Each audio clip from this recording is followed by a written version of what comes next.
Page 54, Crosstown Bus. This is a cool piece. You can play for people if you want. It gives you a chance to do some improvising. Got some contrast in it. Remember, I've spoken about contrast is anything that's different. We like contrast. At least the popular music of today and the sounds coming out would use a little more contrast. Actually, if they could have any contrast at all, that would help. Here, the contrast mainly is going from major to minor keys. Major and minor, because you can do that. So at the beginning of this, and they give you the little notes to tell you what the key is, you're starting out in major.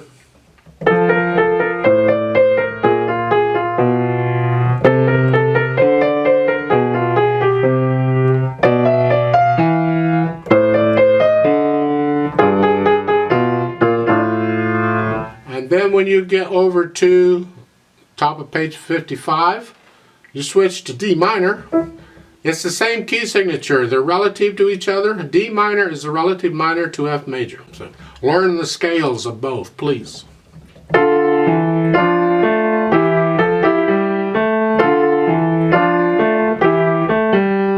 you do that for a while. And then you do your improv section. I'll come back to that. And then starting at the last two lines on page 55, you go back to major. Generally, when you have these pieces and you're going back and forth between things, you'll end with the same as what you started with, generally speaking. Since we started with F major, it's going to end in F major, is what I'm saying. What it does in the middle, who knows? Now, I want to talk about this improv section.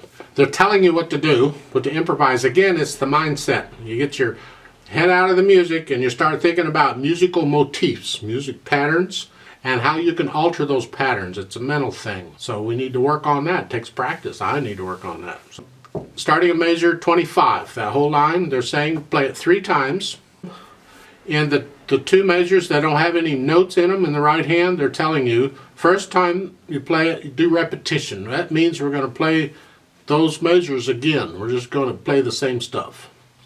So the notes in the first measure is here. So for the second measure, if I want to do repetition, I'm just going to play that again. The third measure is here. So it's repetition, I just play it again. Then we repeat. And then the second time, they're saying, do the repetition again, but do it an octave higher. So the first time, the first measure is here. This is the second time through. For the second measure, I got to go up here. Then the third measure is here. Then I'm going to do the repetition, but an octave higher. Third time through, they're saying do retrograde. That's going backwards. You're simply reading the notes backwards. So if the first measure is this, we simply start with the A, and then we do an A flat, F, G, F, D. We're just playing the notes backwards. And the rhythm, you can stay there. That's retrograde. And then the last measure, or third time, they're saying retrograde again. So the third measure is here. So I'll just play it backwards. It's an A, C, A, C, D. I'm just reading the notes backwards, so it's here. That's all it is. So work out the retrograde thing. That you may have to practice a little bit, but that's still improvising. It's getting your mindset different than just reading the notes. You're altering them on purpose. You're doing other things with them, and that takes practice. Fingering wise, do the fingering they're showing you. Hands will move around some. Hopefully you're starting to get a little accustomed to the hands are going to move around. You don't know what's going on. So you work out the fingering very carefully for each hand, one hand at a time. And you put the hands together. Good luck with that. And then once you get that going, try playing it with me and we'll check the notes and the rhythms. So we're going to do this. 4/4 time will give us 4 counts. And we are going to do that improv section 3 times.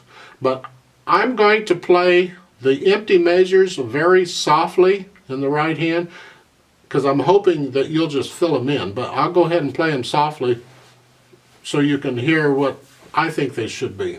So put your hands where they go. Remember Remember the B flats? It's in the key signature. All right, here and here. I don't know if that... 1 and 2 and ready and go and. 4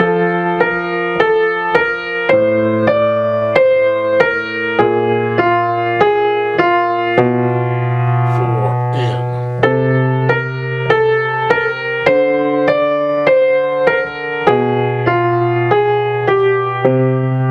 Rest and. Rest. Rest.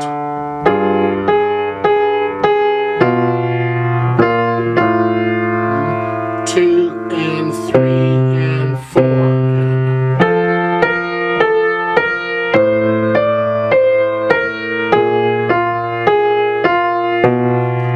Rest and.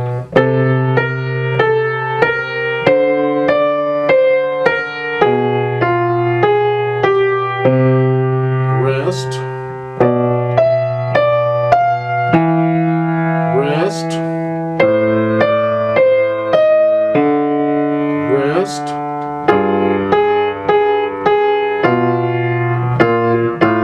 One, two, three, rest.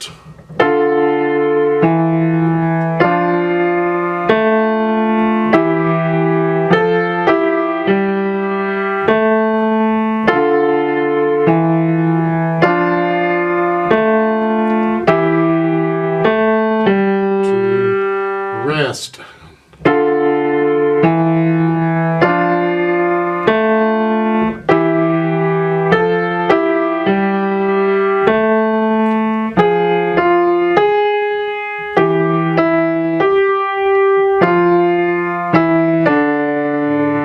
Rest. Repeat it.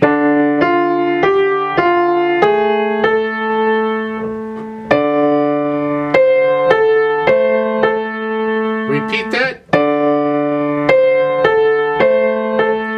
Repeat the line. Now an octave higher.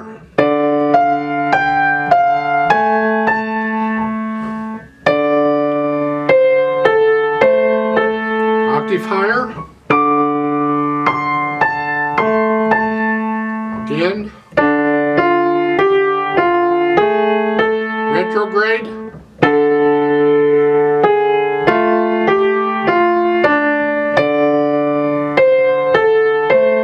Retrograde. Go on.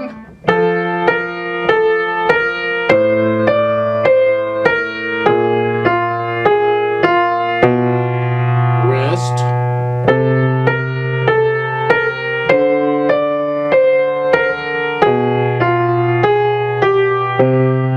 Rest. Rest. Rest.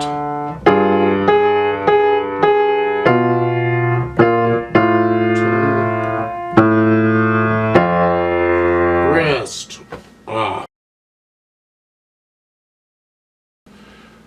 Now the acoustic jamming at the bottom, I'm going to play this and you play this thing and let's see if we can actually get this thing to work. Remember to do that middle line there on page 55 3 times. And you're on your own on that. So I'm just going to play this bass part here at the bottom, which is different than you. So you got to listen to me so we stay together, but you got to focus on what you're doing. And I'm going to speed it up a little closer to performance, so you really need to get good at playing this before trying it, this acoustic jamming with me. I'll give us 4 counts and let's play this together. Go ahead and put your hands where they go. Here we go. 1 and 2 and ready and go and.